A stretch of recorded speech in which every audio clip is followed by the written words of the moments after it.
Good morning everyone. So today in this video I will explain you what is power sharing. Taking the case study of two countries. One is Belgium and the other one is Sri Lanka, which two countries are totally opposite to each other. So first of all I will read out the definition of power sharing.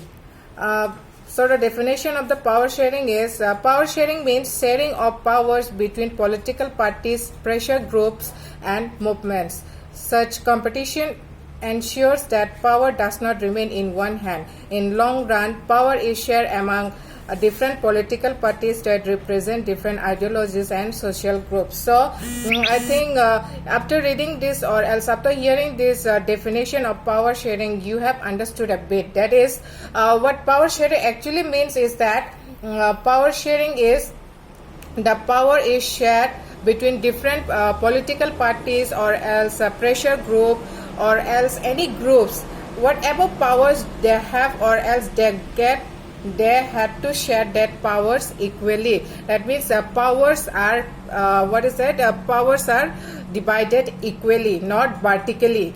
So power sharing is, there are two types of power sharing. One is horizontal power sharing and the other one is vertical power sharing. Now what is horizontal power sharing? So horizontal power sharing means like we actually get to see in math subject that what is horizontal. Horizontal means a straight line. It means no side is lower and no side is upper. That means they are totally equal to each other. So in this chapter, power sharing also means that all groups or else pressure groups or political parties, they all share or else divide the powers into in the same level, means equally.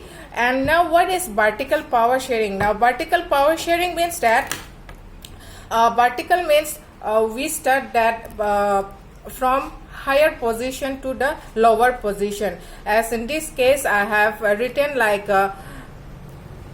in the first position there is central government, and in the second position there is state government, and then the third position is the local government. So at the highest position there is central government, which after that is the state government, which is run by the central government, and then in the third is local government, which is both run by the central and the state government. So basically it comes from top to the bottom.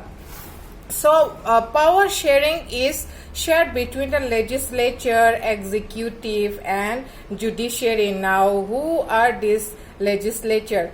This legislature is the institution which consists of the representatives of the people. That example, politician. What politicians do is their work is to only listen to common people's problem and then take that problem to the executive. Now this executive are the people, are the branch of government responsible for putting decision or law into effect. For example, like IAS, IPS and president. And after that comes the judiciary. Judiciary is a branch of government responsible to settle dispute among legislature and executive. So power sharing is divided. Power sharing is shared between legislature, executive, and judiciary all equally. No one is higher and no one is lower. All these three branches of government share powers equally. So in order to understand the power sharing more clearly, I will take the case study of two countries. One is Belgium and the other one is Sri Lanka. So firstly I will start with the country Belgium. So I think everyone knows what is the capital of Belgium. The capital of Belgium is Brussels. Now Belgium is an European country, but it is its geographical size is very small, smaller than Indian state Haryana. So being smaller country, it has diversity in diversity in the sense like ethnic diversity. So what happened basically happened is that in the Belgium there are three speaking group, three languages. There is Dutch. The Dutch comprise of 59%, and the French speaking people comprise of 40%, and the German speaking people consist of 1% only. But even though France has got 40%, French speaking people is with 40%, but they are much more richer than the Dutch speaking people, whereas the Dutch speaking people comprises with 59%. So it is clearly seen that Dutch, even after consisting of 59%, but they cannot have control over the Belgium country. So who basically have the control over the Belgium is the French speaking people, because the French speaking people are richer in case of political side or else economic cases. So after so much a problem in the Belgium, the Belgium leader formed a constitution with solution. Now, what are the problem is that the Dutch people, even after comprising with 59%, they might think that why can't we take the control of this country under us, or else under the Dutch speaking people. So after seeing so much a problem, Belgium leaders form a constitution with solution. Now, what are those solutions? Listen carefully. The first solution is that central government will compose or comprise equal number of Dutch speaking people and French speaking ministers. So there will be equal ministers from both Dutch and the French speaking minister. If Dutch speaking minister consists, if there is one minister from Dutch speaking people, basically there will have to be one minister from the French speaking people also. It means power should be equally. No one should get much power than the other group. The next one is important law will be passed only with the support of both linguistic group. So in order to pass any bill, what they have to do is they need to get support of both the group, that is the Dutch speaking group, and the other one is French speaking group. If one of the group does not agree with the bill, it means that the bill is not yet ready to be passed. So the third one is many powers of central government was given to the state government, so that the state government work independently. A separate community government was formed to work on language and cultural issues. So in this way, with respect to every one of the country, in order to keep equality, power sharing was done. So in case of Belgium, we can totally see what power sharing is. It means we can see power sharing in Belgium country, whereas speaking about the Sri Lankan countries, this country is totally opposite or different with the Brussels or else Belgium.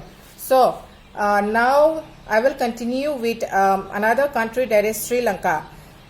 In Sri Lanka, there are two types of community, that is Sinhala community, which comprise with 74%, and the other one is Tamil, which include 18% only.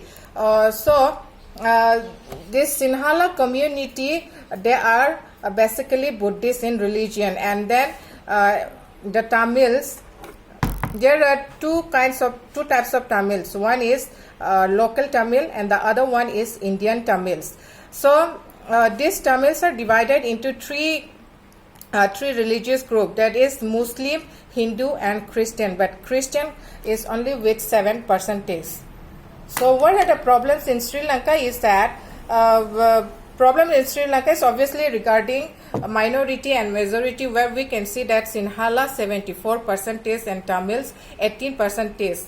So priority is mainly that all powers are under the Sinhala community. So what happened is that unlike that Belgium country, what we can see in case of Sri Lanka is that those whoever comprise with highest percentage will rule the country, or else the power is totally under them. So in this country Sri Lanka, the highest majority peoples are Sinhala community. So automatically the control is under the Sinhala community. So Tamil demanded separate country. According to 1965 Act, the Sinhalese are offered with jobs admission system as well as the Buddhist is promoted as the country's religion. So, since we can see or hear that Sinhala community comprises with 74%, it means majority percentage. So, the government of Sri Lanka has declared that the Buddhist as the country's religion. There will be no other country's religion except Buddhist. So according to 1965, the Sinhalese are offered with jobs, admission systems, etc. Whereas in case of Tamils, they do not get those types of facilities. So what the Tamils have done is they have done so many strikes, they have done so many movements, but all those movements and strikes are all in vain.